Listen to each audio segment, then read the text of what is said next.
At some point, if you're trading long enough, you're going to have a story where prices keep dropping and all of your DCAs get filled. So the question becomes, what do we do next? When that happens, we're left with three options.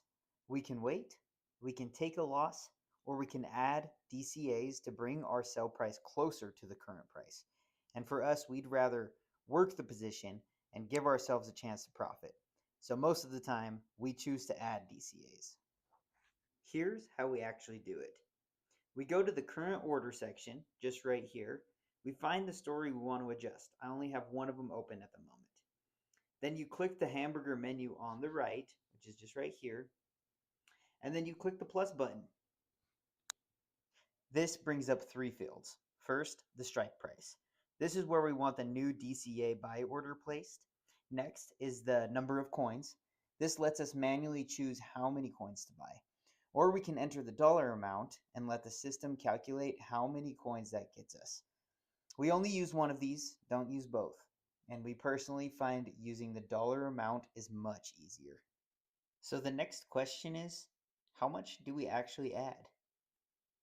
For us, it depends on a few things. Available capital, support levels, current market position. If a coin is trading at $1.20, for example, and the last major support is around 90 cents, we may choose to wait or just add a smaller DCA, something like $50. But if a coin is trading at $1.02 and its all-time low is around $1, we may be more aggressive and add something like a $200 DCA. The key thing to understand is you can add as little or as much as you want. And as you add DCAs, you're going to bring your sell price closer to the current market price, which means you'll need a smaller bounce to get out and profit. Now, the cool part is the system automatically recalculates your sell price. It doesn't matter if you add $50 or $200. A larger DCA moves your sell price down more, a smaller DCA will move it down less. Now, while we're here, let's look at a few other tools we use to manage stories. First, we have change sale price, just right here. This allows us to manually adjust the sale price if we want to override the system. Next, we have liquidate. It's this X right here. This cancels the story and liquidates all coins at the current market price. So keep in mind, your final profit and losses can vary due to slippage. And another feature we use to help manage certain stories is the extinguisher feature. Now, this feature is not available to everyone yet, but for accounts that have access to it, it gives us another alternative to adding DCAs. When we turn extinguisher on for a specific story, the bot can use profits from other completed stories to help reduce exposure on that one. So, for example, let's say we turn extinguisher on for story A. Then later, story B closes with a $10 profit. The bot may take off $5 of that profit and use it to calculate how many coins it can break off and sell from story A at that $5 loss.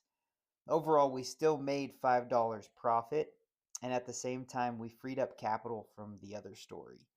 That gives us more flexibility and puts more of our funds back to work. It will then repeat this process as many times as is needed until there are no more coins left in that story. At which point the story will be extinguished, which is extinguisher, and moved to order history where the profit and losses will be displayed in blue. And just to clarify, the exact numbers and calculations will vary. This is just a simple example to explain the concept. Now let's talk about canceling a story. This cancels all open orders, but does not sell any of the filled positions. So you'll need to manage those manually in your exchange. Now, if you go over here to this little plus button, it is going to expand the view. You can see all your buy orders, your sell orders, and the status. So when a story goes past all DCAs, we can either wait, sell at a loss, add DCAs, but most of the time we choose to add those DCAs to improve our position and stay in the trade. This is where the strategy really starts to work. Not reacting emotionally, but adjusting the position with structure. Control the trade. Don't let the trade control you. And in the next video, we'll break down the power of averaging down and why this approach works over time.